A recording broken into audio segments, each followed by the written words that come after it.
Good noon students.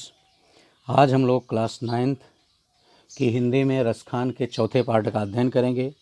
तीसरे part तक हमने रसखान पर आधारित जो सवैया है उस पर आधारित 6 प्रश्नों का अध्ययन और रसखान के सवैयों की व्याख्या का अध्ययन किया है। आज हम इस चौथे पार्ट में प्रश्न नंबर 7, प्रश्न नंबर 8 और प्रश्न नंबर 9 का अध्ययन करेंगे। तो 7 को यहाँ 2 खंडों में विभक्त किया गया है। आइए हम देखते हैं 7वां प्रश्न, भाव स्पष्ट कीजिए। तो इसमें भाव स्पष्ट करना है, तो आइए हम 7वें के का में देखते हैं। 7वें का कह रहा है कि कोटिक ये कलधौत के धाम, करेल के कुंजन ऊपर वारों।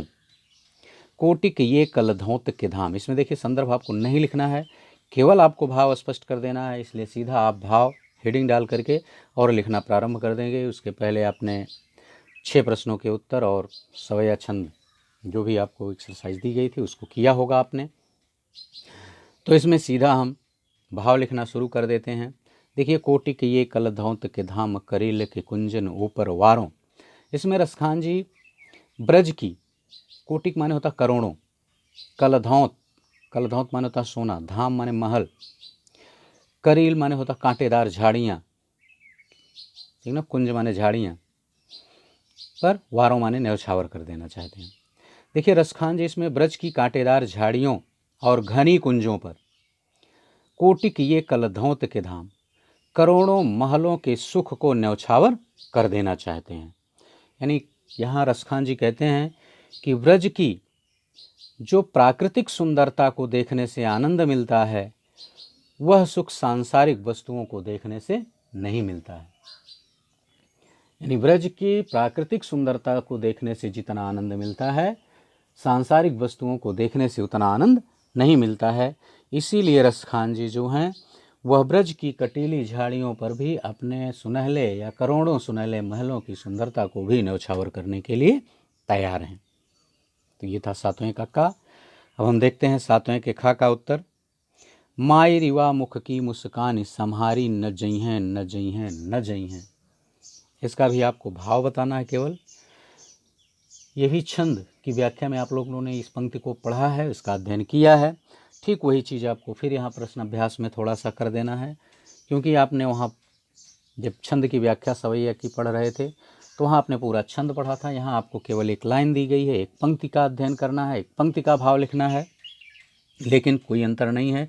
सिर्फ आप बाकी पंक्तियों को छोड़कर इसी पंक्ति को पकड़ लीजिए। देखिए, माई रिवा मुख की मुस्कानी, सम्हारी न जई हैं न जई हैं न जई हैं। गोपियों को कृष्ण की मुस्कान जो है वह अत्यधिक मोहक लगती है, ठीक है ना। इसीलिए गोपियां कृष्ण की मुस्कान को झेल नहीं पाती हैं, अर्थात उस कृष्ण की मुस्कान को देख करके गोपियां उस पर मोहित हो जाती हैं और उन्हें लोक लज्जा का भी भय नहीं रहता है। अर्थात जब कृष्ण आके उनके सामने आकर के मुस्कुराते हैं तो वे लोक लज्जा को छोड़ करके कृष्ण की मुस्कान पर मोहित हो जाती हैं और कृष्ण की तरफ अपने आप खींची चली जाती हैं। बस इसीलिए करें कि सम्हारी न जई हैं न जई हैं न जई हैं। यानी जब कृष्ण मुस्कुराएंगे तो मैं अपने आप को नहीं संभाल पाऊंगी, नहीं संभाल पाऊंगी, नहीं संभाल पाऊंगी। ठीक, तो उम्मीद है कि 7वें का दोनों खंड आपकी समझ में आ गया होगा, कोई प्रॉब्लम किसी को नहीं होनी चाहिए। आइए अब हम 8वां प्रश्न देखते हैं। कालिंदी कूल कदम्ब की डारन में कौन सा अलंकार है? तो बच्चों आपने अलंकार पढ़ा है, जितने भी आपके कोर्स में अलंकार हैं वो सभी अलंकार आपको पढ़ा दिए गए हैं। तो इसको ध्यान से देखिए, उम्मीद करते हैं कि अलंकार जो हैं ये आपकी समझ में आ जाएंगे, कोई प्रॉब्लम नहीं होनी चाहिए। देखिए, कालिंदी कूल कदम्ब की डारन, कालिंदी में का, कूल में का, कदम्ब में का, ठीक। तो का वर्ण की 3 बार आवृत्ति हुई है। तो यहाँ पर का वर्ण की 3 बार आवृत्ति होने के कारण कौन सा अलंकार होगा? अनुप्रास अलंकार होगा, ठीक है ना। तो आप सीधा लिख देंगे कालिंदी कूल कदम्ब की डारन में का वर्ण की 3 बार आवृत्ति हुई है, इसलिए यहाँ पर अनुप्रास अलंकार है। ठीक, कोई प्रॉब्लम नहीं होनी चाहिए। आइए अब हम 9वां प्रश्न देख लेते हैं। काव्य सौंदर्य स्पष्ट कीजिए। देखिए, जब भी छंदों की व्याख्या आपको बताई जाती है तो उसमें आपको काव्य सौंदर्य या शिल्प सौंदर्य नाम करके बताया जाता है। दोनों एक ही चीज़ें हैं कि इसमें क्या है, ठीक। तो कालिंदी कूल कदम्ब की डारन,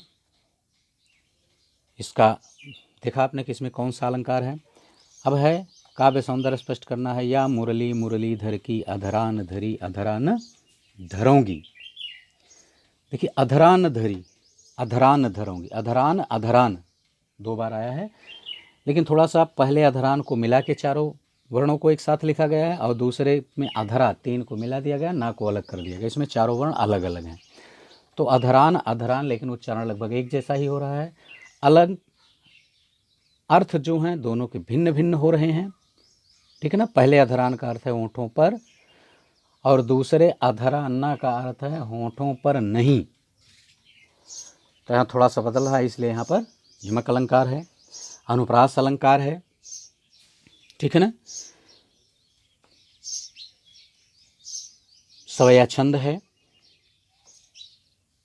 श्रृंगार रस है,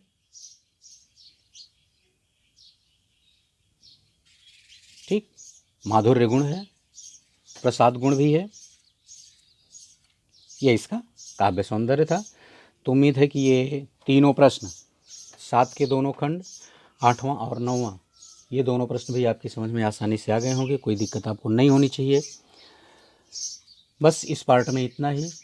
इस चैनल को आपने सब्सक्राइब ना किया हो तो चैनल को सब्सक्राइब कर दें, जिससे नया वीडियो अपलोड किया जाए आपके सिलेबस से संबंधित तो उसका नोटिफिकेशन आपके पास तक पहुंचता रहे।